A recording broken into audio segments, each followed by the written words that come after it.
ನಟನಾಗಿ ತೃಪ್ತಿ ಬಂದುಬಿಟ್ರೆ ಅಲ್ಲಿ ಮುಗೀತು ನಿಮಗೆ. ಬೇರೆ ಏನಿದೆ ಹೇಳಿ? It's only when you are not satisfied you move forward. ನನ್ನ cinema entry was very accidental. ನಾನು ಇಂಗ್ಲೀಷ್ ಥಿಯೇಟ್ರ್ ಮಾಡ್ತಾ ಇದ್ದೆ, ನಾನು ಕನ್ನಡ ಥಿಯೇಟ್ರೇ ಮಾಡ್ತಾ ಇರಲಿಲ್ಲ. ನಿನಗೆ ಸಿನಿಮಾಗೋಸ್ಕರ ಹೊಸ ಹೆಸರಿಟ್ಟಿದ್ದಾರೆ ಕಣೋ, ಅವಿನಾಶ್ ಅಂತ. I said okay, I mean what's there in the name ಅಂತ ನಾನು ಶೇಕ್ಸ್ಪಿಯರ್ ಲೈನು. ನನಗೆ ಅನಂತ್ ನಾಗ್ ಬಗ್ಗೆ ತುಂಬ ಫ್ಯಾಸಿನೇಷನ್ ಇತ್ತು as on actor. He was like ಇವರು ಆ್ಯಕ್ಟರ್ ಅಂತಂದರೆ ಕೆಲಸ ರಿಸೈನ್ ಮಾಡಿಬಿಟ್ಟಿದ್ದೆ. ಒಂದು ಕೆಲಸಕ್ಕೆ ಹೋಗೋದಕ್ಕೆ ನಾಚಿಕೆ, ಯಾಕೆ ಮನೇಲಿ ಹೇಳ್ಬಿಟ್ಟಿದ್ದೆ ನಾನು ಆ್ಯಕ್ಟರ್ ಆಗಬೇಕು ಅಂತ. Very grateful to Shivanna, because that film gave me the break in cinema. ಅವ್ರು ಮಾತಾಡೋ ರೀತಿಯೂ ಅಷ್ಟೇ, ಅವ್ರು ಮಾತಾಡ್ತಿದ್ದ ರೀತಿಯೂ ಅಷ್ಟೇ. ಅವ್ರೇನು MA PhD ಮಾಡಿಲ್ದಿರ್ಬೋದು, ಬೇರೆ ಮಾಡಿಲ್ದಿರ್ಬೋದು, but he was much more sensible then most educated people I have seen. He knew how to be a star. ಆ ಜಾಗಕ್ಕೆ ಏನು ಮಾಡಬೇಕು ಎಲ್ಲ ಗೊತ್ತಿತ್ತು, without being a star. So ಇವತ್ತಿನ ನಿಮ್ಮ ನಂಬಿಕೆಗಳೇನು ಸರ್? ಬಟ್ ದೇವರು ತಿರುಪತಿಗೆ ಹೋಗಿ ಆ ದೇವ್ರ ಮುಂದೆ ನಿಂತ್ಕೊಂಡ್ರೆ you get some kind of a comfort, some kind of solace. ನಂಗೆ ಅಟ್ ಸಾಕು ನನಗೆ. It's only with God you can share things that you cannot share with anybody else.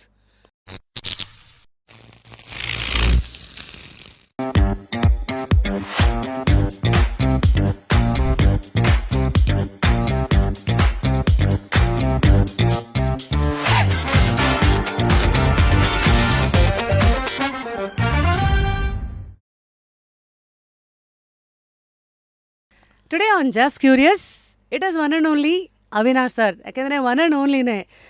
ಯಾಕೆಂದರೆ ಯಾವ ಸಿನಿಮಾನೂ ಅವರಿಲ್ಲ ಅಂದಾಗ ಕೆಲವು ಸತಿ ಲೋನ್ಲಿ ಅನ್ಸ್ಕೊಳ್ಳುತ್ತೆ. Because the journey has been with 500 films and 38 years in the industry. English lecturer ಆಗಿ ಶುರು ಮಾಡಿದ್ದು, ಆಮೇಲೆ ಪಾಠ ಯಾಕೋ ಕ್ಯಾರೆಕ್ಟರ್ ಮೂಲಕ ಹೆಚ್ಚು ಆಸಕ್ತಿ ಬಂತೇನೋ. As an actor the journey continued and ಕೊನೆಯದಾಗಿ as a curious human being here you are surfing through the journey of life at just 65. Sir, Avinash sir, welcome to Just Curious. Thank you. ಹೇಗಿದ್ದೀರಿ? I am fine. ಚೆನ್ನಾಗಿದ್ದೀನಿ. ಅಂದರೆ man of few ವರ್ಡ್ಸಾ? ಮೊದಲಿಂದನೂ ಸ್ವಲ್ಪ ಹಾಗೆ. ಅದೊಂಥರ ಹೆಚ್ಚಿಗೆ ಮಾತಾಡೋದು ಕಡಿಮೆನೇ ನಾನು. ಒಂದು ಅನ್ಲೆಸ್ ಒಂಥರ ಪುಷ್ ಮಾಡೋ ತನಕ ಸ್ವಲ್ಪ ಕಷ್ಟನೇ ಮಾತಾಡೋದು. ಅಂದರೆ ರೀಡಿಂಗ್ ಬಿಟ್ವೀನ್ ಲೈನ್ಸ್ ಅಂತಾರಲ್ಲ. So usually when we read between silences we try to read a lot more. ಅಂದರೆ ಸೈಲೆನ್ಸಿಗೆ ಅಷ್ಟು ಪವರ್ ಇದೆ ಅಂತ. ಬಿಕಾಸ್ ಕಮ್ಮಿ ಮಾತಾಡೋರು ಅಂದರೆ ನನಗೆ ಯಾವಾಗಲೂ ಭಯ. ಯಾಕೆಂದರೆ ತುಂಬ ಅಬ್ಸರ್ವ್ ಮಾಡ್ತಾರೆ, ತುಂಬ ವಿಚಾರಗಳನ್ನು ಒಳಗಿಟ್ಕೊಂಡು ಎಷ್ಟು ಬೇಕೋ ಆರ್ಟಿಕ್ಯುಲೇಟ್ ಮಾಡಿ ಚೆನ್ನಾಗಿ ಹೇಳ್ತಾರೆ ಅನ್ನೋದು ಒಂದು ಅಸಂಪ್ಷನ್ ಏನಿದೆ ಸೊಸೈಟಿನಲ್ಲಿ. Is that true with yourself? Assumption ಇದೆ, ಅದು ಎರಡು ಥರನೂ ಆಗ್ಬೋದಲ್ವ. ಒಂದು ಇಗ್ನೋರೆನ್ಸ್ ಅದೂ ಆಗ್ಬೋದು, ಇನ್ನೊಂದು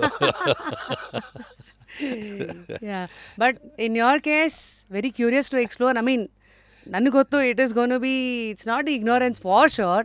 because as English lecturer, literature ಅಂದ ತಕ್ಷಣ ಆ ಆಳಕ್ಕೆ ನಿಮ್ಮನ್ನು ಇಳಿಸುತ್ತೆ. ಇಳಿಸಿದ ಮೇಲೂ ಆಯಾಮದಲ್ಲಿ ಲೈಫನ್ನು ನೋಡೋದನ್ನು ಕಲಿಸುತ್ತೆ. ಸದ್ಯಕ್ಕೆ ಲೇಯರ್ಸ್ ಮೂಲಕ ಲೈಫನ್ನು ಇಲ್ಲಿವರೆಗೂ ಹೇಗೆ ನೋಡಿದ್ದೀರಾ, ಏನೇನನ್ನ ಒಂದು ಲೆಕ್ಕ ಅಂತ ಇಟ್ಕೊಂಡು ಶುರು ಮಾಡಿದ್ರಿ, ಮಧ್ಯದಲ್ಲಿ ಲೆಕ್ಕಾಚಾರ ಫಾರ್ಮುಲಾಸ್ಗಳು ಪ್ರಶ್ನೆ ಮಾಡೋಕ್ಕೆ ಸ್ಟಾರ್ಟ್ ಮಾಡಿದ್ರಿ, ಅದಾದಮೇಲೆ ಮತ್ತೆ ಇವಾಗ ಇನ್ನೂ ಕೆಲವುದನ್ನು ಹಳೆಯದನ್ನು ಮತ್ತೆ ತೊಗೊಂಡು ಬರೋ ಪ್ರಯತ್ನ, ಅದರ ಮಧ್ಯ ಜೀವನದ ಹಸಿವು ಅದೊಂಥರ ಹಸಿವು ಜೊತೆಗೆ to remain alive. So what does remaining alive mean to you sir? To remain alive ಅಂತಂದರೆ ಫಿಸಿಕಲ್ ಆಗಲ್ಲ ನಾ ಹೇಳ್ತಾ ಇರೋದು. ಗೊತ್ತಾಯ್ತು. Got it. Remain alive to myself and to the world. Yes to the world of course. Physically ನಾವು ಇರ್ತೀವಿ, ಪ್ರಾಣ ಇದೆ ಅಂತ. ಬಟ್ ಒಳಗಡೆ ಅಲೈವ್ ಆಗಿರೋದಂದ್ರೆ ನಿಮ್ಮ ಪ್ರಕಾರ ಏನು? ಒಳಗಡೆ ಅಲೈವ್ ಆಗಿರೋದು ಅಂತಂದರೆ ಲೈಕ್ ತುಂಬ ಜನ ಬದುಕಿದ್ದು ಸತ್ತಂಗಿರ್ತಾರೆ. ಅಂದರೆ ನಾನು ಎಲ್ಲ ಮಾಡಿಬಿಟ್ಟಿದ್ದೀನಿ, ನನಗೇನು ಬೇಡ ಅಂತ ಮುಗೀತು, ನನಗೆ ಸಾಕು ಇಷ್ಟು ಜೀವನದಲ್ಲಿ ಅಂತ ಅನ್ನಿಸ್ಬಿಟ್ಟಾಗ ಈ ಮುಂದಕ್ಕೆ ಏನು ಡಿಸೈರ್ಸ್ ಇರೋದಿಲ್ಲ, ಆ ಥರದ ಒಂದು ಆಸಕ್ತಿನೂ ಇರೋದಿಲ್ಲ, ಆಸೆನೂ ಇರೋದಿಲ್ಲ. ಅದೇನೋ it's not, I won't call it enlightenment. ಅದು ಎನ್ಲೈಟ್ಮೆಂಟ್ ಅಲ್ಲ, ಅದೆಲ್ಲ ಸಾಕಪ್ಪ ನನಗೆ. ವೈರಾಗ್ಯನೂ ಅಲ್ಲ, ಅದು ಸಾಕು ಅನ್ಸೋದು ವೈರಾಗ್ಯ ಅಲ್ಲ, ಬೇಡ ಅನ್ಸೋದು ವೈರಾಗ್ಯ. ಸಾಕು ಅನ್ಸೋದು ಬೇರೆ, ಸಾಕು ಅನ್ನೋದು ತೃಪ್ತಿ ಮೇ ಬಿ. ಬೇಡ ಅನ್ಸೋದು ಎಲ್ಲ, ಯಾವುದು ಬೇಡ ಅನಿಸೋದು ವೈರಾಗ್ಯ. ಹಂಗಾಗಲ್ಲ. To be alive to myself, ಏನಾದ್ರು ಮಾಡ್ತಾ ಇದ್ದಾಗಲ್ಲ ನಾನು ಅಲೈವ್ ಆಗಿರೋದು. ನಾನು ಈಗ ನಾನು ಏನಾದ್ರೂ ಸಿನಿಮಾ ಮಾಡ್ತಾ ನಾನು ಹೌದು ನಾನು ಸಿನಿಮಾ ಶೂಟಿಂಗ್ ಮಾಡ್ತಾ ಇದ್ರೇ ಐ ಫೀಲ್ ಅಲೈವ್. ನಾನು ಕೆಲಸ ಮಾಡ್ತಿದ್ರೇ I feel alive. I am doing something that I love. Yes. That's where you are alive. So today ನಿಮ್ಮದೇ ಜರ್ನಿನ ನೋಡಿದಾಗ, because 38 years in the industry is not a joke. ಅದಕ್ಕೂ ಮುಂಚೆ 500+ ಫಿಲ್ಮ್ಸ್ ಮೂಲಕ, ಅಂದರೆ ಇಷ್ಟು ಒಂದು ಮ್ಯಾರಥಾನ್ ಥರನೇ ಹಂತ ಹಂತದಲ್ಲೂ ಬೇರೆ ಬೇರೆ ಆ್ಯಕ್ಟರ್ಸ್ಗಳು ಲೈಮ್ಲೈಟಿಗೆ ಬರ್ತಾ ಇರ್ತಾರೆ. ಅದ್ರ ಮಧ್ಯ I think you also your a hero in phase ಅಲ್ವಾ? ಇಲ್ಲ ಹೀರೋ ಆಗೋದಕ್ಕೆ ಬಂದೆ. ಹಾಂ. ಬಟ್ ನನಗೆ ಆ ಥರದ ಅಂದರೆ ನಾನು ಹೀರೋ ಮಾಡಿದ್ರೆ ಹೊರತು ನಾನು ರಂಗಭೂಮಿಯಿಂದ ಬಂದವನು. ಕರೆಕ್ಟ್. ನಾನೊಬ್ಬ ಆ್ಯಕ್ಟರ್ ಆಗಬೇಕು ಅಂತ, ನಟನಾಗಬೇಕು ಅಂತ ಬಂದಿದ್ದು. ನಾನು ಒಳ್ಳೆ ಪಾತ್ರಗಳನ್ನು ಮಾಡಬೇಕು ಅಂತ. ಸೊ ನನಗೆ ಆ ಹೀರೋ ಆಗಿ ಬಂದರೂ ಅದನ್ನು ಪರ್ಸ್ಯೂ ಮಾಡಲಿಲ್ಲ ನಾನು. ಯಾಕಂದರೆ ನನಗೆ never felt it was important. Okay. I wanted to be an actor all the time. The labels didn't matter to you. ಯಾವುದೋ ಒಳ್ಳೆ ಪಾತ್ರ ಸಿಗಬೇಕು, ಚೆನ್ನಾಗಿ ಆ್ಯಕ್ಟ್ ಮಾಡಬೇಕು ಅಂತ ಅನ್ನಿಸುತ್ತೆ ಹೊರತು ನನಗೆ ಈ ಕಾನ್ಸೆಪ್ಟ್ ಆಫ್ ಹೀರೋ ಅದರ ಬೆನಿಫಿಟ್ಸ್ ಆಗಲಿ ಅದ್ಯಾವುದು ಏನೂ ಗೊತ್ತಿರಲಿಲ್ಲ ನಮ್ಗೆ ಆವಾಗ. ಸರಿ. ಯಾಕಂದರೆ ನಂಗೆ ಐಡಿಯಾನೇ ಇರಲಿಲ್ಲ ಸಿನಿಮಾ ಬಗ್ಗೆ ಆವಾಗ. ಆ್ಯಕ್ಚುಲಾಗಿ ನನ್ನ cinema entry was very accidental. So ನನಗೆ ರಂಗಭೂಮಿಲಿದ್ದೆ ನಾನು. ಆ್ಯಕ್ಟಿಂಗ್ ಇಳಿತ್ತೆ ಹೊರತು ಸಿನಿಮಾಗೆ ಬರಬೇಕು, ನಾನೊಬ್ಬ ನಟನಾಗಬೇಕು ಅನ್ನೋದೊಂದು ಬಂದಿದ್ದು. ಅದು ಭಾಳ ಇಟ್ ವಾಸ್ ಅನ್ ಆಕ್ಸಿಡೆಂಟ್. ಅಂದರೆ ಅಲ್ಲಿವರೆಗೂ ನೀವು ಎಮ್.ಫಿಲ್, ಹಾಂ, ನಿಮ್ಮ ಫಸ್ಟ್ ಜಾಬ್ ಆಫ್ಟರ್ ಎಮ್.ಫಿಲ್ ಆಗಿದ್ದು ಇಂಗ್ಲೀಷ್ ಲೆಕ್ಚರರ್ ಆಗಿ ನ್ಯಾಷನಲ್ ಇನ್ಸ್ಟಿಟ್ಯೂಟ್ ಆಫ್ ಇಂಜಿನಿಯರಿಂಗ್ ಮೈಸೂರಲ್ಲಲ್ವಾ? ಆಮೇಲೆ ಎಮ್.ಇ.ಎಸ್ ಕಾಲೇಜಲ್ಲಿನೇ ನೀವು ಟೀಚ್ ಮಾಡ್ತಾಯಿದ್ರಿ. ಆ್ಯಂಡ್ ಪ್ಯಾರಲಲ್ ಆಗಿ ಥಿಯೇಟರ್ ಪ್ಯಾಷನ್ ಇತ್ತು. ಇದೇನಾ ಮರ್ಮೇಡ್ ಥಿಯೇಟರ್ ಲಂಡನ್ನಲ್ಲಿದ್ದೆ, ಮರ್ಮೇಡ್ ಥಿಯೇಟರ್ ಲಂಡನ್ನಲ್ಲಿ. ಹಾಂ. ಸೊ ಈ ಲಂಡನ್ ಟು ಇಂಡಿಯಾನೇ ಫಸ್ಟು ಆ ಬ್ರಿಡ್ಜ್ ಹೆಂಗೆ, ಅಥವಾ ಫಸ್ಟ್ ಲಂಡನ್ ಆಗಿದ್ದು ಹೇಗೆ? ನಾವು ಲಂಡನ್ ಆಗಿದ್ದಂದರೆ ನಾನು ಮೈಸೂರಿನಲ್ಲಿದ್ದಾಗ Mysore university silver jubilee celebrations ಆಯಿತು. ಆ ಸೆಲೆಬ್ರೇಷನ್ಸ್ ಮಾಡಿದಾಗ ಪೀಟರ್ ಕೋ ಅಂತ ಒಬ್ಬ ಬ್ರಿಟಿಷ್ ಡೈರೆಕ್ಟರ್ ಇದ್ದ, who was the director of the Mermaid Theatre London. It's a resident theatre ಅದು. ಸೊ ಅವ್ರನ್ನ ಇಲ್ಲಿ ಒಂದು ನಾಟಕ ಮಾಡ್ಸೋಕ್ಕೆ ಕರೆಸಿದ್ರು, ಒಂದು ಇಂಗ್ಲೀಷ್ ನಾಟಕನ. ಅವರೊಂದು 1.5 ತಿಂಗಳು ಏನೋ ವರ್ಕ್ಶಾಪ್ ಮಾಡಿಬಿಟ್ಟು, ಆ workshop at the end of the workshop ನಾಟಕ ಮಾಡ್ತಾರಲ್ಲ, ಆ ಥರ ನಾಟಕ ಮಾಡಿದ್ರು. ಒಂದು ಇಂಗ್ಲೀಷ್ ನಾಟಕ, ಲೂಯಿ ಪಿರಾಂಡೆಲ್ ಅಂತ ಒಂದು ಟು ನೈಟ್ ವಿ ಇಂಪ್ರೂವೈಸ್ ಅಂತೇಳಿ ಒಂದು ನಾಟಕ ಮಾಡಿದ್ರು. ಆವಾಗ ಆ ಥರದ ನಾಟಕದ ಹುಚ್ಚಿರಲಿಲ್ಲ. ಬಟ್ ನಾವೆಲ್ಲ ಇಂಗ್ಲೀಷ್ ಸಾಹಿತ್ಯ ಓದಿದ್ದರಿಂದ, ಆ ನಾಟಕ ಓದಿದ್ದರಿಂದ ಪ್ರಯತ್ನ ಪಡೋಣ ಅಂತ ಹೋದ್ವಿ. ಸೆಲೆಕ್ಟ್ ಆಗಿಬಿಟ್ವಿ ಅಲ್ಲಿ. ಸೊ ಅಲ್ಲಿ ನಾಟಕನೂ ಮಾಡಿದ್ವಿ. ಜೊತೆಗೆ ಆ ಪೀಟರ್ಕೋ ಜೊತೆ ನನ್ನ ರಿಲೇಷನ್ಶಿಪ್ಪು ತುಂಬ ಚೆನ್ನಾಗಾಯಿತು. ಸೊ ಎಲ್ಲೋ ಅದೆಲ್ಲ ಆದಮೇಲೆ ಅವರು ಇಂಗ್ಲೆಂಡ್ಗೆ ವಾಪಸ್ ಹೋದ್ಮೇಲೆ ನಾನು ಎಮ್.ಫಿಲ್ ಮಾಡಬೇಕು ಅಂತ ಆಸೆ ಬಂದಾಗ ನಾನು ಅವನಿಗೆ ಲೆಟ್ರ್ ಬರೆದೆ ಪೀಟರ್ಕೋಗೆ. ಹೀಗೆ invited me there. I went there. ಅಲ್ಲಿ ಒಂದು ಸುಮಾರು ನನಗೆ ಯಾಕೆಂದರೆ ನಮ್ಮ ಆ ಸ್ಕಿನ್ ಕಲರಿಂದ ನಮಗೆ ಪಾತ್ರಗಳು ಸಿಗೋದಿಲ್ಲ. ಬ್ರೌನ್ ಜೊತೆ ನ್ಯಾಚುರಲ್ ಅಲ್ಲ. ನಾಡೋ ನಾಟಕಗಳೆಲ್ಲ ಶೇಕ್ಸ್ಪಿಯರ್ ನಾಟಕಗಳಾಗಲಿ ಅಥವಾ ಯಾವುದೇ ನಾಟಕಗಳಲ್ಲಿ ನಮಗೆ ಆಪರ್ಚುನಿಟಿ ಸಿಗೋದು ತುಂಬ ಕಡಿಮೆ. ಬರ್ದಿರೋದೇ ಹಾಗಲ್ವಾ? ಸೊ ನಮಗೆ ಸಿಗೋದಿಲ್ಲ. ಸೊ ನನಗೆ ಬ್ಯಾಕ್ ಸ್ಟೇಜ್ ವರ್ಕೇ ಜಾಸ್ತಿ ಇರೋದು. Okay. But it was very enjoyable because ಕಲ್ತ್ಕೊಳ್ಳೋದು ತುಂಬ ಇತ್ತು. ಸೊ ಅದನ್ನ ಮುಗಿಸ್ಕೊಂಡ್ಮೇಲೆ ಆಮೇಲೆ ಅವ್ರು ಕೊಡ್ತಾ ಇದ್ದಂತಹ ದುಡ್ಡಲ್ಲಿ ಜೀವನ ಮಾಡೋದು ತುಂಬ ಕಷ್ಟ ಆಗೋಯ್ತು. ಲಂಡನ್ನಲ್ಲಿ it's expensive. So I came back. Okay. So this must have been in the late 70s? Late 70s, 80s, I think. Late 70s, degree ಆದಮೇಲೆ. So I think so when you came back to Bangalore, usually the question is, ನೀವು Kannada ಥಿಯೇಟರಲ್ಲಿ B ಜಯಶ್ರೀಯಮ್ಮ ಅವ್ರದ್ದು troupe ಸ್ಪಂದನದಲ್ಲಿ Marathi ನಾಟಕ, ಅದನ್ನು ಕನ್ನಡದಲ್ಲಿ ಶಂಕರ್ ನಾಗ್ ಅವ್ರ ಜೊತೆಗೂ ಸಂಕೇತ್ ತಂಡದ ಜೊತೆಗಿದ್ರಿ ಅಂತ. ಸೊ ಇದೇನಾ ನಿಮ್ಮ ರಂಗಭೂಮಿದು ಇನಿಷಿಯಲ್ ಕಾಂಟ್ಯಾಕ್ಟ್? ಹೆಂಗೆ ಬಂತು ಅಂದರೆ, ನಾನು ಇಂಗ್ಲೀಷ್ ಥಿಯೇಟ್ರ್ ಮಾಡ್ತಾ ಇದ್ದೆ, ನಾನು ಕನ್ನಡ ಥಿಯೇಟ್ರೇ ಮಾಡ್ತಾ ಇರಲಿಲ್ಲ. ಯಾಕೆಂದರೆ ಅಶೋಕ್ ಮಂದಣ್ಣ ಅಂತ ಒಬ್ಬ ಅಭಿನಯ್ ಥಿಯೇಟ್ರ್ ಅಂತ ಒಂದಿತ್ತು. ಇಂಗ್ಲೀಷ್ ಥಿಯೇಟ್ರ್ಗಳು, ಇಂಗ್ಲೀಷ್ ರಂಗಭೂಮಿ, ಇಂಗ್ಲೀಷ್ ಥಿಯೇಟ್ರ್ಗಳು ಮಾಡ್ತಾಯಿದ್ದೆ ಆ್ಯಕ್ಚುಲಾಗಿ ನಾನು. ಸೊ ನಾನು ಆವಾಗ ಅಲ್ಲಿ ಬರ್ತಾಯಿದ್ದೆ ನಾಟಕ ಮಾಡೋಕ್ಕೆ. ಆಗ ಬಂದಾಗ ಬಿ ಜಯಶ್ರೀ ಕೂಡ ಆ ವರ್ಕ್ಶಾಪಿಗೆ ಅಟೆಂಡ್ ಮಾಡೋಕ್ಕೆ ಬಂದಿದ್ದರು. ವರ್ಕ್ಶಾಪೆಲ್ಲ ಮುಗಿದ್ಮೇಲೆ, ಏನು ಮಾಡ್ತೀರಾ ಇಂಗ್ಲೀಷ್ ಥಿಯೇಟ್ರಲ್ಲಿ ನೀವು, ಕನ್ನಡ ನಾಟಕ ಮಾಡೋಕ್ಕೆ ಬನ್ನಿ, ಇಲ್ಲಿ ಏನು ಇದಕ್ಕೆ ಅರ್ಥನೇ ಇಲ್ಲ ಅನ್ನೋ ರೀತಿಯಲ್ಲಿ ಹೇಳಿದ್ರು. ಯಾರು ನೋಡ್ತಾರೆ ಇದನ್ನು? ಅದೇ 150 ಜನ 200 ಜನ ನೋಡ್ತಾ ಇರ್ತಾರೆ. ನೀವು ಕನ್ನಡ ನಾಟಕ ಮಾಡಿ ಬನ್ನಿ ಅಂತ ನಾನು ಹೇಳಿದೆ. ನನಗೆ ಕನ್ನಡ ಅಷ್ಟೊಂದು ಅವಾಗ ನಾನು ಕನ್ನಡದಲ್ಲಿ ನಿಜವಾಗ್ಲೂ ಸ್ವಲ್ಪ ನಾನು ಸ್ಟ್ರಗಲ್ ಮಾಡ್ತಾ ಇದ್ದೆ ಕನ್ನಡದಲ್ಲಿ ಮಾತಾಡೋದಕ್ಕೆಲ್ಲ. ಯಾಕೆಂದರೆ ನಾನು ಬೆಳೆದಿದ್ದ ಅಟ್ಮಾಸ್ಫಿಯರು, ನನ್ನ ಜೊತೆಗಿದ್ದಿದ್ದ ಅಟ್ಮಾಸ್ಫಿಯರ್ ಎಲ್ಲ ತೀರಾ ಆಂಗ್ಲಿಸೈಸ್ಡ್ ಆವಾಗ. ಸರಿ. ಸೊ ಬಟ್ ಜಯಶ್ರೀ ಹೇಳಿದ್ದು ನಿಜ ಅನ್ನಿಸ್ತು ನನಗೆ. ಹೌದು ಅಂತ, ನಮ್ಮ ಭಾಷೆನಲ್ಲಿ ಮಾಡಬೇಕು, ನಾನು ಇಂಗ್ಲೀಷ್ ನಾಟಕ ಯಾಕೆ ಮಾಡಬೇಕು, ನಮಗೆ ಸಂಬಂಧವಿಲ್ಲದಿರೋದು ಅಂತ ಅನ್ನಿಸ್ತು. ಸೊ ಆವಾಗ ನಾನು ಸ್ಪಂದನಕ್ಕೆ ಬಂದೆ. ಅಲ್ಲಿಗೆ ಬರೋ ಹೊತ್ತಿಗೆ ನೀವು ಆಗಲೇ ಲೆಕ್ಚರರ್ ಆಗಿನೂ ಇದ್ರ? ಹೌದು ಲೆಕ್ಚರ್ ಆಗಿದ್ದೆ. ಬಂದು ಲೆಕ್ಚರರ್ ಆಗಿ ರಜಕ್ಕೆ ಬರ್ತಾ ಇದ್ದೆ ನಾನು ಮೈಸೂರಿಂದ. ಓಹೋ. ರಜಕ್ಕೆ ಬಂದು ಆಮೇಲೆ ಬೆಂಗಳೂರಿಗೆ MES ಬಂದಮೇಲೆ ಪರ್ಮನೆಂಟಾಗಿ ಥಿಯೇಟ್ರಿಗೆ ಬರೋಕ್ಕೆ ಶುರು ಮಾಡಿದೆ. ಕಾಲೇಜ್ ಮೇಸ್ಟ್ರಾಗಿದ್ದವನು ಸಂಬಳ ಬರ್ತಿದ್ದು ಬಿಟ್ಬಿಟ್ಟು ಇಲ್ಲಿ ನಂಬ್ಕೊಂಡು ಇಲ್ಲಿ ಏನು ಮಾಡಲಿ ಬಂದು, ಇಲ್ಲೇನೋ ಹೆಚ್ಚು ಕಡಿಮೆ ಆದರೆ ಏನೂ ಆಗದೆ ಇದ್ರೆ ಏನು ಮಾಡೋದು, ಆ ಕಡೆ ಕೆಲಸನೂ ಇಲ್ಲ, ಈ ಕಡೆನೂ ಇಲ್ಲ, ಬದುಕೋದು ಹೆಂಗೆ, ಜೀವನ ಮಾಡೋದು ಹೇಗೆ, ಆ ಥರದ್ದೆಲ್ಲ ಪ್ರಶ್ನೆಗಳು ಬಂದೇ ಬರುತ್ತೆ. ಟ್ರೂ. ಸೊ ರಿಸೈನ್ ಮಾಡೋದಂತೂ ಮಾಡಿಬಿಟ್ಟೆ. ಅದೇನದು, ಬಟ್ ನನಗೆ ಒಂದಂತೂ ನನ್ನ ಮನೆ ಸಪೋರ್ಟ್ ತುಂಬ ಚೆನ್ನಾಗಿತ್ತು ನನಗೆ. My whole family supported me. That was one good thing. Fortunately I was lucky about that ಅಷ್ಟೇ. ಸರಿ. ಬಟ್ ಆದರೂ ಕೂಡ ಡಿಪೆಂಡೆನ್ಸಿ ಏನು ಮನೇಲಿರ್ಬೋದು ಅಷ್ಟೇ. ಬಟ್ ಬಿಯಾಂಡ್ ದಟ್ ನಾನು ಸ್ವಂತವಾಗಿ ನನ್ನ ಖರ್ಚನ್ನು ನೋಡ್ಕೋಬೇಕು. ನಾನು ಸಂಬಳ ತಗೊಳ್ತಾ ಇದ್ದವನು, ತಿಂಗಳಿಗೆ ಮನೆಗೆ ದುಡ್ಡು ಕೊಡ್ತಾ ಇದ್ದವನು. ಸಡನ್ನಾಗಿ ಎಲ್ಲ ನಿಂತೋಗ್ಬಿಡುತ್ತೆ. ಈ ಸಿನಿಮಾ ನಂಬ್ಕೊಂಡಿದ್ದೀನಿ, ಆ ಸಿನಿಮಾದಲ್ಲಿ ಇನಿಷಿಯಲಿ ಅವಾಗೆಲ್ಲ ದುಡ್ಡುಗಳು ಈ ಥರ ಎಲ್ಲ ಬರ್ತಿರಲ್ಲ. ನಾವೆಲ್ಲ ಒಂದು 15-20 ದಿನ ಶೂಟಿಂಗ್ ಮಾಡಿದ್ರೆ ನಮಗೇನು 10,000 ರೂಪಾಯಿ 12,000 ರೂಪಾಯಿ ಕೊಡೋರು ಇನ್ಕಮ್ ಆವಾಗ. ಅವಾಗೆಲ್ಲ ದಿನಕ್ಕೆ, ಇವಾಗ ತಿಂತಾರೆ ದಿನಕ್ಕೆ ಪೇಮೆಂಟ್ಗಳು ಅವೆಲ್ಲ ಏನೂ ಇರಲಿಲ್ಲ, ಒಟ್ಟಿಗೆ ಕೊಡೋರು. ನಮಗೇನು ಅಂತಂದರೆ ಒಂದು 15-20 ದಿನ ಶೂಟಿಂಗ್ ಮಾಡ್ತಾ ಇದ್ದೀವಲ್ಲ, ಸೊ ಮನೆಯಿಂದ ಆಚೆ ಇರ್ಬೋದಲ್ಲ, ಆ ಥರದ ಲೆಕ್ಕಾಚಾರನೇ ಹೊರತುವೆ ಬೇರೆ ಏನು ಇರ್ತಿಲ್ಲ. ಏನೋ ಒಂದು ಒಳ್ಳೆ ಪಾತ್ರ ಸಿಕ್ಕಿದೆ. ಬಟ್ ಏನಾಗ್ತದೆ ಅಂದರೆ ಈ ಸಿನಿಮಾದಲ್ಲಿ ಒಂದು ಅಟ್ರಾಕ್ಟ್ ಆಗ್ತಾ ಏನಂದರೆ, ಎಲ್ಲೋ ಒಂದಿಷ್ಟು ಸಿನಿಮಾಗಳು ಮಾಡಿದ್ಮೇಲೆ ಜನ ನಿಮ್ಮನ್ನು ಗುರ್ತಿಡೋಕ್ಕೆ ಶುರು ಮಾಡ್ತಾರಲ್ಲ, ದಟ್ಸ್ ಅನ್ ಅಡಿಕ್ಷನ್ ಇನಿಷಿಯಲಿ, ಇವಾಗಲ್ಲ. ಬೈ ದೆನ್ ಆಗಲೇ ನೀವು ಯಲಂದೂರ್ ನಾರಾಯಣ್ ರವೀಂದ್ರ, ಅದು ನಿಮ್ಮ ಒರಿಜಿನಲ್ ಹೆಸರು. ಅಲ್ಲಿಂದ ನೀವು ಅವಿನಾಶ್ ಅಂತ ಆಗಿದೆ, ಹೇಗೆ ಸರ್ ಅದು? ಅವಿನಾಶ್ ಅಂತಂದ್ರೆ ನಾನು ಮೊದಲನೇ ಒಂದು ಸಿನಿಮಾ ಮಾಡಿದೆ ಬಾಲಾಜಿ ಸಿಂಗ್ ಅವ್ರದ್ದು ಅಂತ, 86ಲೋ 85ಲೋ. ಬಾಲಾಜಿ ಅದರಲ್ಲೇ ಹೀರೋ ಆಗಿದ್ದು ನಾನು. ಅಂದರೆ ಹೀರೋ ಆಗಬೇಕು ಅಂತ ನಾನು ಅವರೇ ಸೆಲೆಕ್ಟ್ ಮಾಡಿ, ದೇವರಾಜ್ ವಿಲನ್ ಅದಕ್ಕೆ ನಮ್ಮ. ಸೊ ಆಮೇಲೆ ಅವನು ಹೀರೋ ಆಗಿಬಿಟ್ಟ. ಆವಾಗ ನನಗೆ ಏನೂ ಗೊತ್ತಿರಲಿಲ್ಲ. ಒಂದಿನ ಬೆಳಗ್ಗೆ ಹೋದೆ, ನಿಮ್ಮ ಹೆಸರನ್ನ ನಾನು ಬದಲಾಯಿಸ್ಬಿಟ್ಟಿದ್ದೀನಿ ರವಿ ಅವರೇ ಅಂತಂದರು.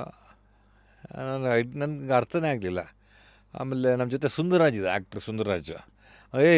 ನಿನಗೆ ಸಿನಿಮಾಗೋಸ್ಕರ ಹೊಸ ಹೆಸರಿಟ್ಟಿದ್ದಾರೆ ಕಣೋ, ಅವಿನಾಶ್ ಅಂತ ನನಗೆ ಒಂದು ಸೆಕೆಂಡು, ಹೌದಾ? I said okay, I mean what's there in the name ಅಂತ ನಾನು Shakespeare line, that which we call rosewood smell as wit by, ಆ ಥರದ್ದೇನೋ ಐತಲ್ಲ, ಆ ಥರ ಅನ್ಕೊಂಡು ಓಕೆ ಆಯಿತು ನಾನು ಮಾಡ್ಕೊಳ್ಳಿಂದೆ. I got stuck with that name. ಈಗ ಅದೇ ನಮ್ಮ ಹೆಸರಾಗ್ಬಿಟ್ಟಿದೆ.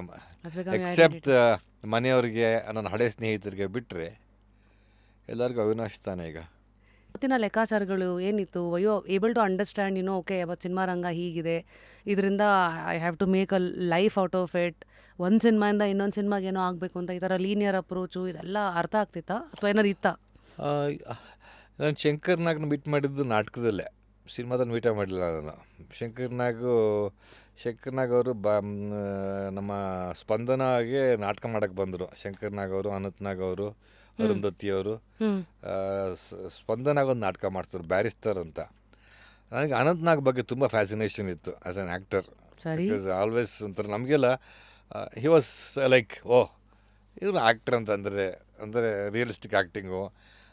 ನಮ್ಮ ಸಾಹಿತ್ಯ ಓದೋರಿಗೆ ಸ್ವಲ್ಪ ಅನಂತ್ನಾಗ್ ಅಂತಂದರೆ ನಮಗೆ, ಯಾಕೆಂದರೆ ಅವ್ರು ಮಾಡಿದ ಸಿನಿಮಾಗಳು ಅವಾಗೆಲ್ಲ ಕನ್ನೇಶ್ವರ ರಾಮ ಆಗಲಿ, ಹಂಸಗೀತೆ ಆಗಿರಲಿ, ಅದೆಲ್ಲ ನೋಡಿದವ್ರು ನಮಗೆಲ್ಲ ಒಂಥರ ಫ್ಯಾಸಿನೇಷನು. ಶಂಕರ್ನಾಗ್ ಒಂದಾನೊಂದು ಕಾಲದಲ್ಲಿ ಅಷ್ಟಕ್ಕಾಗಲೇ had become a commercial star. ಇಬ್ಬರೂ ದೊಡ್ಡ ಸ್ಟಾರ್ಸ್ ಹಾಕ್ಬಿಟ್ಟಿದ್ರು. ಸೊ ಅವ್ರು ನೋಡ್ತಾ ಇದ್ದೆ. ಬಟ್ ನನಗೆ ಆ ಸಿನಿಮಾ ಬೇಕಾದ ಸರಿ ಶಂಕರ್ನಾಗ್ ಟ್ರೂಪಲ್ಲಿದ್ದಾಗ ಈ ಸಿನಿಮಾ ಸೆಟ್ಗೆ ಬಾರೋ ನಾಟಕದ ವಿಚಾರ ಮಾತಾಡೋದಕ್ಕೆ ನಾಟಕ ಮಾಡ್ತಾ ಇದ್ವಿ ಅವಾಗೆಲ್ಲ ನಾವು ನಾಟಕ ಟ್ರೂಪಲ್ಲಿದ್ದಾಗ ನಾಟಕ ನೋಡೋಕ್ಕೆ ಬಾರೋ ಕರಿಯೋ ನಾವು ಸೆಟ್ಗೆ ಹೋದಾಗ ನಂಗೆ ನಗು ಬಂದುಬಿಡೋದು ಏನು ವಿಚಿತ್ರ ಡ್ರೆಸ್ ಹಾಕೊಂಡೆಲ್ಲ ನಿಂತಿದ್ದಾರೆ ಇವರೆಲ್ಲ ಅಂತ. ಯಾಕೆಂದರೆ ನನಗೆ ಅವಾಗ ನಂಗೆ ಸಿನಿಮಾಗೂ ಅದಕ್ಕೂ ಅದ್ರ ಆಮೇಲೆ ಶಂಕರ್ನಾಗೆ ನನಗೆ ಆಕ್ಸಿಡೆಂಟ್ ಸಿನಿಮಾಕ್ಕೆ ತುಂಬ ಬಲವಂತ ಮಾಡೋದು ಆ್ಯಕ್ಟ್ ಮಾಡು ಅಂತ. ಹ್ಮ್ ಐ ಥಿಂಕ್ ಅದನ್ನು ಆಮೇಲೆ ಅಶೋಕ್ ಮಂದಣ್ಣ ಅಂತ ಹೇಳಿದ್ನಲ್ಲ ಅವರೇ ಮಾಡಿದ್ರು ಆ ಪಾತ್ರನ ಹ್ಮ್ ಅನಂತ್ನಾಗ್ ಮಗನಾಗಿ ಪಾತ್ರ. ನನಗೆ I was not interested. You said no. I said no. ಅದು ಏನು ನೋಡಿ ಅವ್ರಿಗೆ ರೆಫ್ಯೂಸ್ ಮಾಡಿ ಮತ್ತೆ ಇನ್ನೊಂದು ಅದೇ ಟ್ರೂಪಲ್ಲಿ ಕೆಲಸ ಮಾಡ್ತಾರೆ ಟಿ ಎನ್ ನರಸಿಂಹನ್ ಅಂತ ಅವರು ಸಿನಿಮಾ ಇನ್ನೊಂದು ಸಿನಿಮಾ ಕರೆದಾಗ ಅಷ್ಟು ಅದಕ್ಕೆ ಹೋದೆ. ಯಾಕೆ ಹೋದೆ ಗೊತ್ತಿಲ್ಲ. ಓಕೆ. ಹ್ಮ್ ಅದಕ್ಕೆ ಹೋಗಿ ಅದಕ್ಕೆ ಸೆಲೆಕ್ಟ್ ಆದೆ. ಆ ಸಿನಿಮಾ ರಿಲೀಸ್ ಕೂಡ ಆಗಲಿಲ್ಲ, ಬಟ್ ಆಕ್ಸಿಡೆಂಟ್ ರಿಲೀಸ್ ಆದರೂ ಆಯಿತು. ಆಮೇಲೆ ಶೂಟಿಂಗ್ ಹೋದ್ನಲ್ಲ, ಆ ಶೂಟಿಂಗ್ ಹೋದಾಗ I thought that was fun. Hmm ಆ ಥರ ಇಷ್ಟ ಏನೋ ಒಂದು ಇಷ್ಟ ಆಯಿತು ಅಲ್ಲಿ ಏನೋ ನನಗೆ. ಆಮೇಲೆ ಬಿಟ್ಬಿಟ್ಟೆ ತಿರ್ಗಾ. ಅದಾದಮೇಲೆ ತಿರ್ಗಾ ಏನೂ ಅನ್ನಿಸ್ಲಿಲ್ಲ. ಆ ಸಿನಿಮಾ ಆಚೆ ಬರಲಿಲ್ಲ, ನನ್ನ ಪಡೋನಾಗಿದ್ದೆ. ಆಮೇಲೆ ಮತ್ತೆ ಮತ್ತೆ ಯಾರೋ ಕರೆದಾಗ ಹೋಗಬೇಕು ಅನಿಸೋದು. ಅದು ಏನೋ ಅಂತಂದರೆ ಎಲ್ಲೋ ಒಂದು ಕಡೆ ಒಳಗಡೆ ಆ ಸೀಡು ಒಂಥರ ಶುರುವಾಗೋಗಿತ್ತು ನನಗೆ. ಆ್ಯಕ್ಟರ್ ಆಗಬೇಕು ನಾನು. ಆಮೇಲೆ ಆ ಸಿನಿಮಾದ ಒಂದು ಚಟ ಅಂತ ಹೇಳ್ತಾರಲ್ಲ, ಅದೊಂದು ಒಂದು that's the addiction was slowly getting into me. ಸರಿ. ಸೊ ಹಾಗೆ ಅಲ್ಲಿಂದ ಸಿನಿಮಾಗಳು ಬಂತು. ಆಮೇಲೆ ಯಾರು ಕರೆದ್ರು, ಆಮೇಲೆ ಶಿವರಾಜ್ ಕುಮಾರ್ ಸಂಯುಕ್ತ ಸಿನಿಮಾ ಕರೆದ್ರು. ಆಮೇಲೆ ಜೀವ ಯಾರದು ಮಧ್ವಾಚಾರ್ಯ ಅಂತ ನಾವು ಅಲ್ಲೊಂದು ಅದು ಮಾಡಿದೆ. ಹಾಗೆ ಅದು ಶಿವರಾಜ್ ಕುಮಾರ್ ಸಂಯುಕ್ತ ಎಲ್ಲ ಮಾಡಿದ್ಮೇಲೆ ಪಾಪ್ಯುಲಾರಿಟಿ ಅಂದರೆ because he was a star. And ಆ ಸಿನಿಮಾದಲ್ಲಿ ದೊಡ್ಡ ಪಾತ್ರ ಮಾಡಿದಾಗ ಆ ಸಿನಿಮಾ ಹಿಟ್ ಆದಾಗ ಜನಗಳು ನನ್ನ ಬಗ್ಗೆ ತೋರೋ ಇಂಟ್ರೆಸ್ಟು ಮತ್ತು ಆಸಕ್ತಿ ಜೊತೆಗೆ recognition you are being identified as somebody. Yes. Everyone struggles for some kind of an identity in society ಅಲ್ಲ. This identity is very glamorous. So automatically I got stuck with it and then I moved on ಅಷ್ಟೇ. ಆಮೇಲೆ I didn't think back. Sir, ಈ ಮಧ್ಯ ಒಂದಷ್ಟು ಹೆಸರುಗಳು ಬಂತು. ಅಂದರೆ ನೀವು ಕೆ ಬಾಲಚಂದರ್ ಅವರಿಂದ ಹಿಡಿದು ಗಿರೀಶ್ ಕಾಸರವಳ್ಳಿ ಅವರು, TNS ಇಂದ ಹಿಡಿದು ಇತ್ತೀಚಿನ ಈ ಕಡೆ AR ಮುರುಗದಾಸ್ ಆಗಿರಲಿ, ಪ್ರಶಾಂತ್ ನೀಲ್ ಅವರು, ಗೌತಮ್ ವಾಸುದೇವ್ ಮೆನನ್ನು, ಎಲ್ಲ ಥರ ಡೈರೆಕ್ಟರ್ಸನ್ನು ನೋಡ್ತಿರಲ್ಲ. So if I can pick your experience and pick your brain as to ಈ ಥರ ಡೈರೆಕ್ಟರ್ಸ್ ಅಂತೆಲ್ಲ ಫಸ್ಟ್ ನೋಡಿದಾಗ as an actor how do you first break the ice ಅಂತ, ಅಥವಾ ಓಕೆ ಅವ್ರನ್ನ ಹೆಂಗೆ, ಅವ್ರಿಗೇನು ಬೇಕು ಅಂತ ಹೇಗೆ ಅರ್ಥ ಮಾಡ್ಕೋತೀರಾ? ನನ್ನ one thing that has help me ಅಂತಂದರೆ, ನಾನು ತುಂಬ ನರ್ವಸ್ಸು ಫಸ್ಟ್ ಫ್ಯೂ ಡೇಸ್. ಇವತ್ತು ಕೂಡ ಶೂಟಿಂಗ್ ಹೋದಾಗ ಐ ಆಲ್ವೇಸ್ ಸ್ಕೇರ್ಡ್. ಚೆನ್ನಾಗಿ ಏನು ಅವ್ರು ಕೇಳಿ ಕೆಲಸ ತೆಗಿಯೋ ತನಕ, ಸೆಟ್ಲಾಗೋ ತನಕ ಅಲ್ಲಿ ಬಿ ನರ್ವಸ್. ಇವನ್ ಟುಡೇ ಇವತ್ತು ಹೋಗಿ ಫಸ್ಟ್ ಇಷ್ಟು ಸಿನಿಮಾ ಮಾಡಿದ್ಮೇಲೂ ಕ್ಯಾಮ್ರಾ ಫೇಸ್ ಮಾಡಿ ಒಂದು ಸೀನ್ ಮಾಡೋ ತನಕ ನನಗೆ ಐ ಆಮ್ ವೆರಿ ನರ್ವಸ್. ಸರಿಯಾಗಿ ಮಾಡೋದನ್ನ ಇಲ್ವೋ, ಏನು ಕೇಳ್ತಾರೆ, ಈ ಥರದ್ದು ಹೀಗೆ ಅದು ಒಂದು ಮೊದಲನೇ ಸಿನಿಮಾ ಮಾಡೋ ಥರನೇ ಇರ್ತೀನಿ ನಾನು ಯಾವಾಗಲೂ. ಸೊ ಎಲ್ಲರ ಹತ್ರನೂ ಹಾಗೆ ಇದೆ ನಾನು. ಐ ಥಿಂಕ್ ದಟ್ಸ್ ಆಲ್ಸೋ ಅದೊಂದು ಬ್ಯೂಟಿನೇ. ಯಾಕಂದರೆ ಎಲ್ಲಿ ಆ ನರ್ವಸ್ನೆಸ್ ಇರುತ್ತೋ ಯಾವಾಗ್ಲೂ ಏನಾದ್ರು ಒಂದು ಕೊಡಲೇಬೇಕು ಒಂದು ಅಲರ್ಟ್ನೆಸ್ ಇರುತ್ತೆ. ಜೊತೆಗೆ ಈಗ ಬಾಲ್ಚಂದರ್, ನಾನು ಫಸ್ಟ್ ಟೈಮ್ ನಾನು ಆ್ಯಕ್ಟೆಡ್ ಇದ್ದು Balchander, I was so nervous. ಆ ನರ್ವಸ್ನೆಸ್ ಇವಾಗ ನರ್ತನ ಮಾಡಬೇಕಾದ್ರೂ ಇತ್ತು ನನಗೆ. ಏನು ಕೇಳ್ತಾರೆ ಅವ್ರು, ಅವ್ರು ಕೇಳೋದು ನಾನು ಕೊಡ್ತಾ ಇದ್ದೀನ, ಅಥವಾ easy satisfied with my work, ಇವತ್ತು ನಾನು ಕೆಲಸ ಮಾಡಿದ್ದು ಚೆನ್ನಾಗಿದೆಯಾ ಇಲ್ವಾ, ಅಥವಾ ಅವ್ರಿಗೆ ಇಷ್ಟ ಆಯಿತಾ, ಇಷ್ಟ ಆಗಲಿಲ್ವಾ. ಇವತ್ತು ಕೂಡ ಡೈರೆಕ್ಟ್ರು ಸರ್ ತುಂಬ ಚೆನ್ನಾಗಿ ಮಾಡ್ತಂದರೆ that makes the whole day ಅಂತಾರೆ. That has made your day whoever it is. As an actor some director says sir ತುಂಬ ಚೆನ್ನಾಗಿ ಮಾಡಿದಿರಿ ಸರ್, ಟುಡೇ ಸೀನ್ಸ್ ಫ್ಯಾಂಟಾಸ್ಟಿಕ್ ಅಂತ ಅಂದ್ಬಿಟ್ರೆ ಏನೋ you are so thrilled. That the pleasure ಇದೆಯಲ್ಲ, no money can give it. Agreed. ಹೇಳ್ತಾರೆ fame is a mask that eats into the face ಅಂತ, ಹೌದು, ಇದು ನಿಜ ನೋಡಿ. 100%. It's very true, very very true. In the pursuit of something we lose a lot more ಅನ್ನೋದು You know, ಕೆಲವು ಸತಿ. ಅದಕ್ಕೆ ಅಣ್ಣವ್ರಂಥವ್ರೆಲ್ಲ ದೇ ಬಿಕಮ್ ಒಂಥರ ಎನ್ಲೈಟೆಂಡ್. ನನ್ನ ಪ್ರಕಾರ ಅಣ್ಣವ್ರು ರಾಜ್ಕುಮಾರ್ ಅವರು ಈ ವಾಸ್ ಅನ್ ಎನ್ಲೈಟೆಂಡ್ ಪರ್ಸನ್. ಅದಕ್ಕೆ ದೇವ್ರ ಥರ ಆಗ್ಬಿಟ್ರು ಅವರು. ಅವ್ರಿಗೆ ಯಾವುದೂ ಬೇಡವಾಗಿತ್ತು ನೋಡಿ. ಅವರು ಅಷ್ಟು ದೊಡ್ಡ ಸೂಪರ್ ಸ್ಟಾರ್ ಅದು. He was detached from everything materialistic ಆಗಿ. ಫ್ರಮ್ ಅಭಿಮಾನಿಗಳಿಗೆ ಕೊಟ್ಟಿ ಟೈಟಲ್ ನೀವೇ ದೇವರು. ದೇವರು ಅಂತ ಅವ್ರಿಗೆ ಕೊಟ್ಬಿಟ್ಟು ನನ್ನ ಜೊತೆಗೆ ಈ ಮೆಟೀರಿಯಲಿಸ್ಟಿಕ್ ಕಂಪ್ಲೀಟ್ಲಾಗಿ ವಾಸ್ ಡಿಟ್ಯಾಚ್ಡ್. ನಾನು ನೋಡಿದ್ದೀನಿ ಪರ್ಸ್ನಲ್ ಆಗಿ. ಅಂದರೆ ಇಫ್ ಯು ಕ್ಯಾನ್ ಅಂದರೆ ಅಂಡರ್ಸ್ಟ್ಯಾಂಡ್. ಜೋಬಲ್ಲಿ ಒಂದು ಪೈಸಾ ಇರ್ತಿರ್ಲಿಲ್ಲ. ಒಂದು ಬಿಳಿ ಶರ್ಟು, ಒಂದು ಪಂಚೆ ಹೊಟ್ಕೊಂಡು ಬರೋರು. ಆ್ಯಂಡ್ ಅವ್ರ ಆಸೆಗಳು ತುಂಬ ಕಡಿಮೆ, ಅವ್ರ ಡಿಮಾಂಡ್ಸ್ಗಳು ತುಂಬ ಕಡಿಮೆ. ಊಟ ಒಂದು ಬಿಟ್ಟರೆ ಮಿಕ್ಕಿದ್ದು ಏನೂ ಬೇಕಾಗಿರಲಿಲ್ಲ ಅವ್ರಿಗೆ. No tantrums, no tantrums, nothing. ನಂಗೆ ಚೆನ್ನಾಗಿ ಜ್ಞಾಪಕ ಇದೆ. ನಾವೊಂದು ಶೂಟಿಂಗ್ ಮುಗಿಸ್ಕೊಂಡು ಬರ್ತಾಯಿದ್ವಿ, ಅಣ್ಣವ್ರ ಕಾರೆಲ್ಲ ಬರ್ತಾಯಿದ್ವಿ ನಾವು. ಜೊತೆಗೆ ಶಿವಯ್ಯ ಅಂತ ಒಬ್ಬರು ಫೈಟ್ ಮಾಸ್ಟರ್ ಇದ್ದರು. ಅಣ್ಣವ್ರಿಗೆಲ್ಲೋ ಕಾಫಿ ಕುಡಿಬೇಕು ಅನ್ನಿಸ್ತು, ಅಲ್ಲಿ ಕಾಫಿ ಚೆನ್ನಾಗಿ ಮಾಡ್ತಾರೆ ಅಂತ. ಅಲ್ಲಿ ಕಾಫಿ ಕುಡಿದ್ವಿ. ಅವನು ರಾಜ್ಕುಮಾರ್ ಅಣ್ಣವ್ರು ಬಂದರೆ ಅವ್ನು ಕಾಫಿ ಅವನಿಗೆ ಅಷ್ಟು ಥ್ರಿಲ್ಲ ಅವನಿಗೆ, ಅವ್ನು ಬಂದಿದ್ದಾನೆ ಅಂತ. ಆಮೇಲೆ ಅವ್ರಿಗೆ ದುಡ್ಡು ಕೊಡಬೇಕು ಅಂತ ದುಡ್ಡು ಜೋಬಲ್ಲಿ ಇಲ್ಲ ಅವ್ರ ಹತ್ರ. ಅಂದರೆ ಕಡೆಯಲ್ಲೆಲ್ಲ ಅವ್ರಿಗೆ ಎಷ್ಟು ಮುಜುಗರ ಆಗಿಬಿಟ್ಟಿತ್ತು ಅಂತಂದರೆ, ಅಫ್ಕೋರ್ಸ್ ಅವ್ರು ಇಸ್ಕೊಳ್ಳು ಇಲ್ಲ, ನಾವು ಕೊಟ್ಟರು ಗಲಾಟೆ ಮಾಡಿ ಬಿಟ್ಬಿಟ್ಟ ಅವನು, ಅದಲ್ಲ. But he was not bothered. ಕೆಲವ್ರಿಗೆ ಇರುತ್ತಲ್ಲ, ಅಯ್ಯೋ ನಾವು ಅನ್ಕೊಂಡ್ಬಿಟ್ರೆ. ಅದ್ರ ಜೊತೆಗೆ ಆ ದುಡ್ಡು ಅನ್ನೋದು ಅವ್ರಿಗೆ ಅದೆಲ್ಲ ಏನೂ ಬರಲೇ ಇಲ್ಲ ಅವ್ರಿಗೆ. ಐ ಥಿಂಕ್ ಅವ್ರು ಮಾತಾಡೋ ರೀತಿಯೂ ಅಷ್ಟೇ, ಅಣ್ಣವ್ರು ಮಾತಾಡ್ತಿದ್ದ ರೀತಿಯೂ ಅಷ್ಟೇ. ಅವ್ರೇನು MA PhD ಮಾಡಿಲ್ದೇ ಇರ್ಬೋದು, ಬೇರೆ ಮಾಡಿಲ್ದೇ ಇರ್ಬೋದು. But he was much more sensible then most educated people I have seen. Discuss ಮಾಡಿದ್ವಿ, we have not touch much upon ನಿಮ್ಮ ಅರ್ಲಿ ಡೇಸ್ ಹೇಗಿತ್ತು, ನಿಮ್ಮ ಬಾಂಡ್ ಹೇಗಿತ್ತು, the kind of family that you belong to. We were a joint family, and my mother, we were very fond of, we are very, very, very, very, very close knit family. ಇಡೀ family. ನಾವು 4 ಜನ brothers, ಇಬ್ಬರು sisters ಇದ್ವಿ. ಒಬ್ಬರು sister ಹೋಗ್ಬಿಟ್ರು, 4 ಜನ. But we are very close knit, we are very very close to each other. ಸರಿ. Till even ನಾವು, ಐ ಮೀನ್ ಎಲ್ಲರೂ ಬೇರೆ ಬೇರೆ ಕಡೆ ಇದ್ದರೂ ಕೂಡ, and all of us, because we are joint ಫ್ಯಾಮಿಲಿಯಾಗೆ ಬೆಳೆದಿದ್ದು ನಾವು. ಸೊ ಮೈಸೂರೇನಾ? ಮೈಸೂರು, ಯಳಂದೂರಲ್ಲಿದ್ವಿ ನಾವು. ಹುಟ್ಟಿದ್ದು ಯಳಂದೂರಿನಲ್ಲಿ, ಓದಕ್ಕೆ ಆಮೇಲೆ ಬಂದ್ಬಿಟ್ಟು ಮೈಸೂರಲ್ಲೇ ಓದಿದ್ದೋಗಿದ್ದೆಲ್ಲ ಪೂರ್ತಿ ಮೈಸೂರೇ ನಮ್ಮದು. ಸೊ ಮೈಸೂರಿನಲ್ಲಿ ಆಮೇಲೆ so we are very close to each other. ಈಗಲೂ ಅಷ್ಟೇ. ಆಮೇಲೆ ನಾವು though my parents are not there, my brothers and sisters, we are very very close knit. Yes.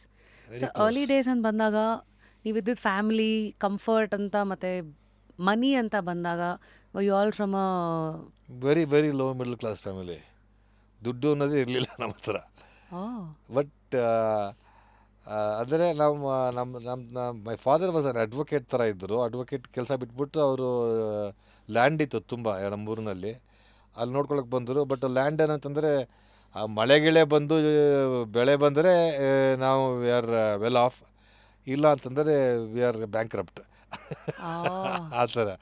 So but one thing but ನಮಗೆ ಚಿಕ್ಕವರಾಗಿ ನಮಗೆ of course ನಮಗೆ ಡಿಮಾಂಡ್ಸೇ ಇಲ್ಲ. ಯಾಕಂದರೆ there was no comparison for comfort. ಅಂದರೆ ಈ ಥರ ಇದ್ದರೆ ಇದು ಕಂಫರ್ಟಬಲ್, ನಮ್ಗೆ ಇದ್ದಿದ್ದೇ ಕಂಫರ್ಟಬಲ್ಲು. ನಿಮ್ಗೆ ಸ್ಟಾರ್ಟಿಂಗ್ ಪಾಯಿಂಟೇ ನಿಮ್ಗೆ ಏನು ಎಕ್ಸ್ಪೀರಿಯನ್ಸ್ ಮಾಡಿದ್ರೆ ಅದೇ ಪಾಯಿಂಟ್ ನಮಗೆ. ಸೊ ನಮ್ಗೆ ಕಂಪ್ಯಾರಿಸನ್ ಇರಲ್ವಲ್ಲ, ಸೊ ವೆರಿ ಹ್ಯಾಪಿ. ಅಷ್ಟೆಲ್ಲ ಖುಷಿಯಾಗಿದ್ದೀವಿ ನಾವು. ನಮಗೇನು ಆ ಥರದ್ದೇನು ಇರಲಿಲ್ಲ. ಆ್ಯಂಡ್ ನಮ್ಮ ತಂದೆ ನಮ್ಗೆ ಯಾವತ್ತೂ ನಮಗೆ ಊಟಕ್ಕಾಗಲಿ ತಿಂಡಿಗಾಗಲಿ ಯಾವತ್ತೂ ನಮಗೆ ನೆವರ್ ಮಾಡಿಲ್ಲ. ಆ್ಯಂಡ್ ಗೇವ್ ಅಸ್ ಎಲ್ಲರಿಗೂ gave us education. That is the main thing. All of us are educated ಇಡೀ ಫ್ಯಾಮಿಲಿನಲ್ಲಿ. ನೋಡೋಕ್ಕೋದ್ರೆ ನಾನೇ ಕಡಿಮೆ ಎಜುಕೇಟೆಡ್ ನಮ್ಮ ಫ್ಯಾಮಿಲಿನಲ್ಲಿ. ಜಸ್ಟ್ ಎಂಫಿಲ್ ಜಸ್ಟ್ ಎಂಫಿಲ್ ಅಂತ ನೀವೇ ಹಿಂಗಂದರೆ ಹೇಗೆ? ಸೊ ಇವತ್ತಿನ ನಿಮ್ಮ ನಂಬಿಕೆಗಳೇನು ಸರ್ ಅಬೌಟ್ ದೇವರು? ಬಿಕಾಸ್ ಅದೊಂದು ಎಲ್ಲರೂ I believe in god. I don't know, ನಾನು ಎಕ್ಸಿಸ್ಟೆನ್ಸ್ ಬಗ್ಗೆ ಆಗಲಿ ಅದ್ರ ಬಗ್ಗೆ ನಾನು ಪ್ರಶ್ನೆ ಮಾಡೋಕ್ಕೆ ಹೋಗಲ್ಲ. It gives me comfort, it gives me some kind of a solace. ಈಗ ನನಗೆ ಎಲ್ಲೊಂದು ಯಾವಾಗ ತಿರುಪ್ತಿಗೆ ಹೋಗಿ ಆ ದೇವ್ರ ಮುಂದೆ ನಿಂತ್ಕೊಂಡ್ರೆ you get some kind of a comfort, some kind of solace. ನಂಗೆ ಅಷ್ಟು ಸಾಕು ನನಗೆ. ಅದು ದೇವ್ರ ಎಕ್ಸಿಸ್ಟೆನ್ಸ್ ಇದೆಯಾ ಇಲ್ವಾ ಆ ಪ್ರಶ್ನೆಗಳು ನನಗೆ ಬರೋದೇ ಬೇಡ, ನನಗೆ ಬೇಕಾಗಿಲ್ಲ. ನನಗೆ ಇಟ್ಸ್ ಮೈ ಇಂಡಿವಿಜುವಲ್ ಬಿಲೀಫ್. ನನಗೆ ಎಲ್ಲೋ ಒಂದು ದೇವ್ರ ಬಗ್ಗೆ ಎಲ್ಲೋ ಒಂದು ನನಗೆ ಕಷ್ಟ ಬಂದಾಗ ನನಗೆ ಎಲ್ಲೋ ಒಂದು ನಮಸ್ಕಾರ ಹೊಡೆದ್ರೆ ನನಗೇನೋ ಒಂದು ಕಂಫರ್ಟ್ ಸಿಗುತ್ತೆ ರೀ, ಅಷ್ಟೇ ಸಾಕು ನನಗೆ. ನನ್ನಿದಲ್ಲ. So the belief is comfort. It's comfort. ಏನೋ ಒಂದು ಕಂಫರ್ಟ್ ಕೊಡುತ್ತೆ. It gives me comfort, it gives me hope. It gives me hope That's a ಇದು. ನನಗೆ. ಬಿಕಾಸ್ ಯಾರೋ ಹೇಳ್ತಾ ಇದ್ರು ಸರ್, ಪ್ರಪಂಚದಲ್ಲಿ everybody is selling only hope. ನೀವು ಎಲ್ಲಿಂದ ಎಲ್ಲಿಗೆ ಬೇಕಾದ್ರೆ ನೋಡಿ, everybody is only selling hope. ಎಲ್ಲ ಒಂದು ಏನೋ ಒಂದು ಸಿಗುತ್ತೆ ದೇವರಿಂದ ಕೇಳಿದಾಗ. ಅದ್ರ ಜೊತೆಗೆ it's only with God you can share things that you cannot share with anybody else, because is not gonna question you back. So ಎಲ್ಲ ಕೇಳ್ಕೊಳ್ಳೋ ದೇವ್ರ ಥರ ತಾನೆ, ತೊಂದರೆಗಳೆಲ್ಲ ಹೇಳ್ಕೊಳ್ಳೋ ದೇವ್ರ ಥರ. ಯಾಕಂದರೆ ಅವ್ರು ಯಾರಿಗೂ ಹೋಗಿ ಬೇರೆಯವ್ರ ಹತ್ರ ಹೇಳಲ್ವಲ್ಲ ದೇವರು, ಈ ಥರ ಹೇಳಿದ್ರು ಇವರು ಅಂತ. So it's only with God he can really share ಇದು. So how have you understood the flow of money and investments? So ನೀವೇನು ಮ್ಯೂಚುವಲ್ ಫಂಡ್ಸಾ ಅಥವಾ ಸೈಟ್? ನನಗೆ ಇಲ್ಲ ರೀ, ನಾನು ನನ್ನ ಹೆಂಡತಿ ಮಾಡಿದಾಳೆ. ನಾನು ಇದೊಂದು ವಿಚಾರದಲ್ಲಿ ನಾನು ಭಾಳ ವೀಕ್ ರೀ. ನಾನು ಇನ್ವೆಸ್ಟ್ಮೆಂಟ್ ಬಗ್ಗೆ ವಿಚಾರದಲ್ಲಿ ನಾನು ಖರ್ಚು ಮಾಡ್ತೀನಿ. ಮನೆ ಮಾಡಿದ್ದೀವಿ. ನಾನು I don't even by her jewels. I don't believe in it.